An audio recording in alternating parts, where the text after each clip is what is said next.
Delimitation war ప్రస్తుతం delimitation ప్రక్రియ దక్షిణాది రాష్ట్రాల్ని భయపెడుతోంది. ఇదే విషయమై కేంద్రంపై పోరుకు సిద్ధమైంది తమిళనాడు సర్కార్. డీలిమిటేషన్తో ముఖ్యంగా తమిళనాడులో ఎంపీ సీట్లు తగ్గుతాయని స్టాలిన్ ఆరోపణ. ఈ నేపథ్యంలోనే కేంద్రంపై పోరుకు అన్ని పార్టీల్ని ఏకం చేసేందుకు డిఎంకే నేతృత్వంలో అఖిలపక్షం సమావేశమైంది. దానికి సంబంధించిన బ్రేకింగ్స్ ఇప్పుడు మనం చూద్దాం. తమిళనాడులో డీలిమిటేషన్, హిందీ అమలు అంశాలు కేంద్ర రాష్ట్ర ప్రభుత్వాల మధ్య అగ్గి రాజేస్తున్నాయి. పార్లమెంటు నియోజకవర్గాల పునర్విభజనపై పోరు బాటకి దిగింది తమిళనాడు సర్కార్. ఇందుకు డిఎంకే నేతృత్వంలో అఖిలపక్షం సమావేశమైంది. ఈ సమావేశానికి అఖిలపక్షానికి కాంగ్రెస్, వామపక్షాలు సహా 40 పార్టీల నేతలు హాజరు కాగా బీజేపీ, టీఎంసీలు సమావేశానికి దూరంగా ఉన్నాయి. కమల్, విజయ్ సహా ముఖ్య నేతల రాకతో మీటింగ్ హాట్గా నడుస్తోంది.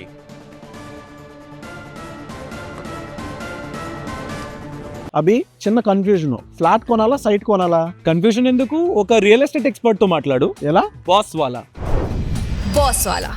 Be the boss.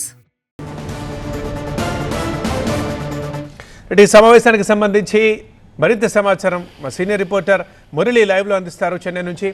మురళి, చాలా మంది నేతలు వచ్చినట్టుగా తెలుస్తుంది. జనరల్గానే తమిళనాడు అనేసరికి మనం చూస్తూ ఉంటాం, భాష అయినా సంస్కృతి సాంప్రదాయాలైనా ఇట్లాంటి అంశాలకు సంబంధించి మాత్రం అందరూ ఏకతాటిపై నిల్చుంటారు. సో ఇవాళ సమావేశానికి ఉన్న ప్రత్యేకత ఏంటి, ఎలా జరుగుతోంది?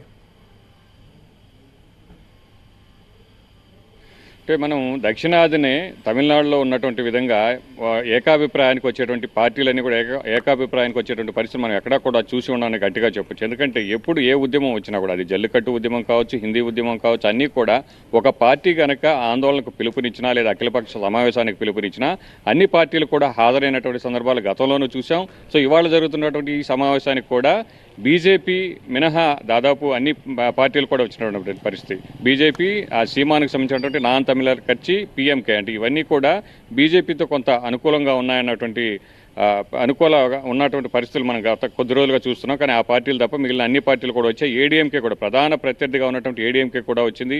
అలాగే పార్టీ ఏర్పాటు చేసిన తర్వాత విజయ్ కూడా పదే పదే డిఎంకేని విమర్శిస్తూ వస్తున్నారు. అలాంటి విజయ్ పార్టీకి సంబంధించినటువంటి ప్రతినిధులు కూడా ఈ సమావేశానికి హాజరయ్యారు. అంటే ఆ కొద్దిసేపటికి ముందే, అంటే సమావేశం ప్రారంభం కాకముందే కూడా విజయ్ ఒక లేఖను కూడా విడుదల చేశారు. ఆ లేఖలో కూడా కేంద్ర ప్రభుత్వ విధానాన్ని తప్పుపట్టారు. దక్షిణాది రాష్ట్రాలకు అలాగే తమిళనాడు కూడా అన్యాయం జరుగుతుంది, ఇలాంటి పరిస్థితులను సహించేటువంటి పరిస్థితే లేదని విజయ్ కూడా తన అభిప్రాయాన్ని స్పష్టంగా చెప్పినటువంటి పరిస్థితి. అయితే ఈ సమావేశంలో స్టాలిన్ చాలా కీలకమైనటువంటి వ్యాఖ్యలు చేశారు. చాలా కీలకమైనటువంటి అనేక అంశాలపై చర్చ కూడా జరిగింది. కేవలం తమిళనాడు మాత్రమే కాదు, ఇది ఒక డిఎంకే తీసుకున్నటువంటి నిర్ణయం కాదు, డిఎంకే చేసే పోరాటం మాత్రమే కాదు, ఇది రాష్ట్ర ప్రయోజనాల కోసం నేను తీసుకున్నటువంటి నిర్ణయం, అన్ని పార్టీల మద్దతు అవసరమని ఆయన విజ్ఞప్తి చేస్తూనే ఒక తమిళనాడుకే ఈ ఉద్యమాన్ని పరిమితం చేయకుండా దక్షిణాదిలో ఉన్నటువంటి అన్ని రాష్ట్రాలలో కూడా కలుపుకొని కేంద్రంపై పోరాటం చేస్తే తప్ప ఉత్తరాది రాష్ట్రాలకు సీట్లు పెంచుకుని దక్షిణాది రాష్ట్రాలకు తగ్గించేటువంటి కుట్ర ఏదైతే జరుగుతుందో, సో దీన్ని మనం ఛేదించలేమన్నటువంటి వ్యాఖ్యలు కూడా స్టాలిన్ చేశారు. త్వరలోనే సమీపంలో ఉన్నటువంటి ఏపీ కావచ్చు, అలాగే కర్ణాటక, పాండిచ్చేరి, కేరళ రాష్ట్రాల ప్రతినిధులతో కూడా కలిసిన తర్వాత ఒక కీలకమైనటువంటి నిర్ణయం తీసుకుని ఈ పోరాటాన్ని ఉధృతం చేస్తామని స్టాలిన్ చెప్పినటువంటి విషయాన్ని కూడా మనం ఇక్కడ చూడొచ్చు.